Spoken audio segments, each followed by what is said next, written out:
फैसला और सड़कों पर संग्राम, धुआं, पत्थर और पुलिस का एक्शन। नेपाल में डिजिटल क्रांति ने सरकार को घुटनों पर ला दिया है। युवाओं के जुनून, आक्रोश और सड़कों पर बहे खून के बाद आखिरकार सरकार ने सोशल मीडिया पर लगाया गया बैन वापस ले लिया है। लेकिन ये जीत आसानी से नहीं मिली। सोमवार का दिन नेपाल के इतिहास में आग, आंसू और आंदोलन के नाम दर्ज हो गया, जब राजधानी काठमांडू से लेकर देश के कई बड़े शहर हिंसा की आग में जल उठे। अब आपको बताते हैं नेपाल में मचे उस महासंग्राम की पूरी कहानी, जिसने महज 24 घंटों में सत्ता के गलियारों में भूचाल ला दिया।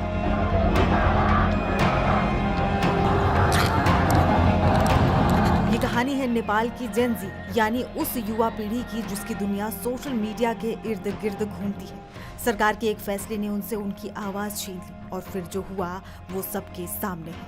8 सितंबर सुबह 9 बजे काठमांडू का मैतीघर मंडला, हजारों की संख्या में युवा यहाँ इकट्ठा होना शुरू हुए। हाथों में पोस्टर, जुबान पर नारे और इरादा एक, संसद भवन का घेराव।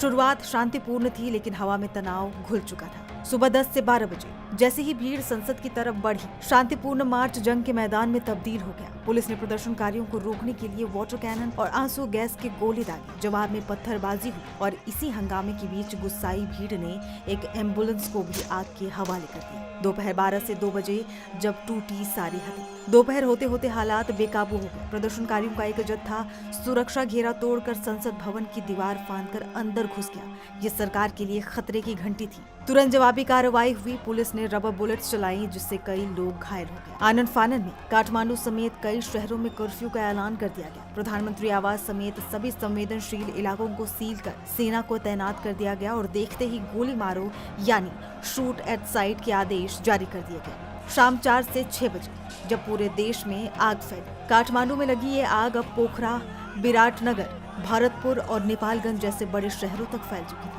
हर तरफ कयास और टकराव का माहौल था। रात 7 से 9 बजे सत्ता के गलियारों में जब हलचल हुई, जब सड़कें जल रही थी, तब प्रधानमंत्री आवास पर हाई लेवल मीटिंग चल रही थी। हालात की गंभीरता को देखते हुए नैतिक जिम्मेदारी लेते हुए गृह मंत्री ने अपने पद से इस्तीफा सौंप दिया। रात 9 से 10 बजे जब प्रधानमंत्री ने सख्त रुख अपनाया। बैठक के बाद प्रधानमंत्री केपी शर्मा ओली ने एक चौंकाने वाला बयान दिया। उन्होंने साफ कहा कि चाहे उन्हें अपनी कुर्सी क्यों न गंवानी पड़े, लेकिन सोशल मीडिया पर लगा बैन वापस नहीं लिया जाएगा।